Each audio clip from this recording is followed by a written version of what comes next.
थार रेगिस्तान पर सूरज की तपिश पड़ रही थी।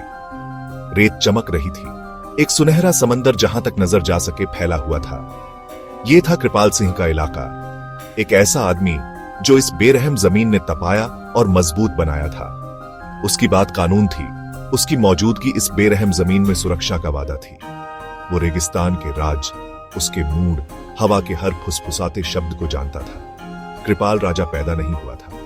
उसने ये खिताब बरसों की मेहनत से कमाया था, रेत के तूफानों और चिलचिलाती गर्मी का डटकर सामना करके। वो रेगिस्तान का दिल, उसके छुपे हुए पानी के सोते, उसके खतरनाक रास्ते जानता था। वो उसकी खामोशी समझता था, एक ऐसी खामोशी जो सुनने वालों से बहुत कुछ कहती थी। वो लोहे के मुट्ठी से नहीं बल्कि अक्ल और दया से राज करता था। अपने रेत के राज्य को पार करने की हिम्मत करने वाले मुसाफिरों और व्यापारियों की रक्षा करता था। उसके लोग छोटे छोटे डेरे डालकर रेगिस्तान में फैले हुए उसे आदर और श्रद्धा से देखते थे। वो उनका मार्गदर्शक, उनका रक्षक, उनका राजा था। लेकिन धूप और बेस्क्रेनी आसमान के इस राज्य में भी एक साया दुबका हुआ था। रेगिस्तान के बीचों बीच एक राज था जिसके बारे में फुसफुसाते हुए ही बात की जाती थी। स्थानीय लोग इसे मौत का कुआं कहते थे। एक ऐसी जगह जो रहस्य और डर से घिरी हुई थी। कहानियों में एक ऐसी खाई का जिक्र था जो पास आने वालों को निगल जाती थी। कुछ लोग पुराने श्रापों की, कुएं की गहराई की रक्षा करने वाली, बदला लेने वाली आत्माओं की फुसफुसाते थे। दूसरे लोग रात में कुएं से निकलने वाली अजीब रोशनियों और भयानक आवाजों की बात करते थे। अलौकिक चीजों का एक खौफनाक संगीत, डर, तेज और पुराना, कुएं के नाम से ही चिपका हुआ था। एक चेतावनी जो रेगिस्तानी हवा लेकर आती थी। कृपाल खुद कुएं से दूर रहता था। जब भी उसका नाम लिया जाता था तो बेचैनी सी छा जाती थी।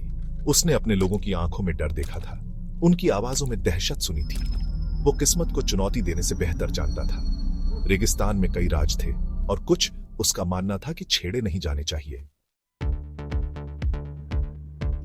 एक दिन क्षितिज पर धूल के बादल ने अजनबियों के आने की सूचना दी। एक रिसर्च टीम नए उपकरणों और ज्ञान की प्यास से लैस कृपाल के इलाके में आई।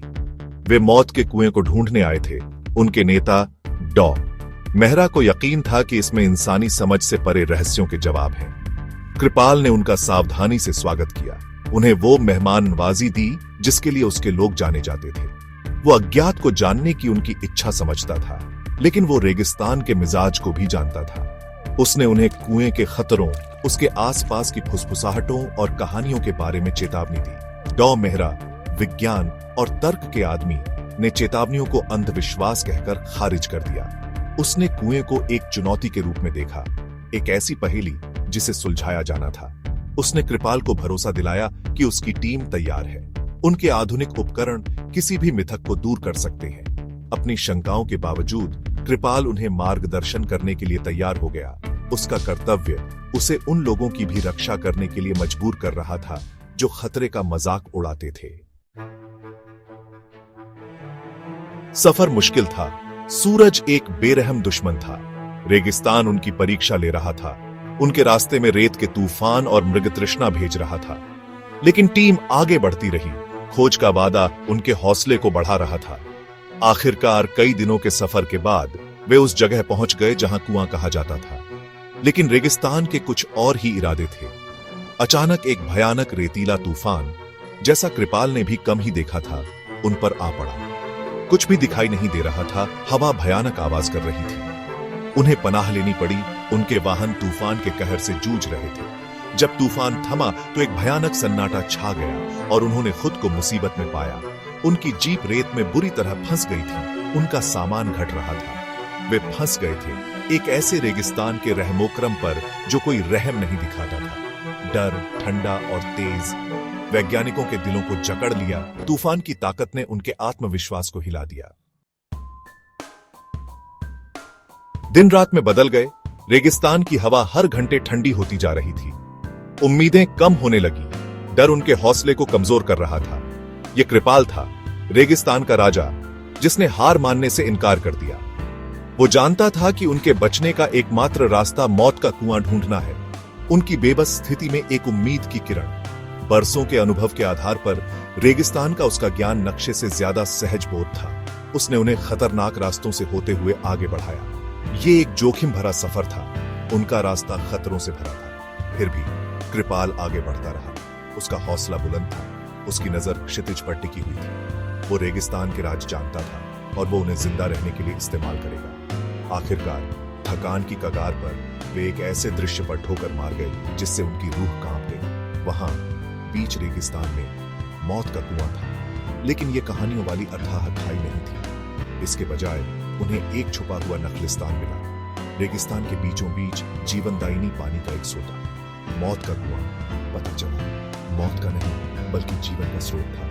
इसकी कहानी डर और समय ने बदल दी थी। इस खोज ने उन्हें झकझोर दिया। उनके पहले से बने विचारों को चुनौती दी। मौत का कुआं, जिससे पीढ़ियों से डरते आए थे, असल में रेगिस्तान का रक्षक था। इसका गुप्त रक्षक, अजीब रोशनियां, भयानक आवाजें, ये सब उसके रहस्य का हिस्सा थीं। लोगों को दूर रखने, अपने कीमती संसाधन को बचाए रखने का उसका तरीका। कृपाल, जिसके तपे हुए चेहरे पर नए आदर के भाव थे, सच्चाई जानता था। रेगिस्तान कठोर और बेरहम, क्रूर नहीं था। ये एक पालनहार था, एक रक्षक था। इसके राज उन लोगों के फायदे के लिए सावधानी से रखे गए थे जो वास्तव में इसके तरीके समझते थे। उसने टीम को सुरक्षित जगह पहुंचाया। उनके अनुभव ने रेगिस्तान और उसके रहस्यमय राजा के बारे में उनकी धारणा हमेशा के लिए बदल दी। मौत का कुआं बना रहा, रेगिस्तान की छुपी हुई दयालुता का प्रतीक, डर और सम्मान के बीच संतुलन का प्रमाण। और रेत का राजा कृपाल सिंह अपना राज जारी रखा। उसकी कहानी हमेशा के लिए उस कुएं से जुड़ी रही जिसे उसने रहस्य से मुक्त किया था। अज्ञात के सामने अस्तित्व की अटूट भावना का प्रमाण। वो एक राजा था, हाँ, लेकिन एक रक्षक भी था, जिसे रेगिस्तान के बीचों बीच जीवन के नाजुक संतुलन का काम सौंपा गया था।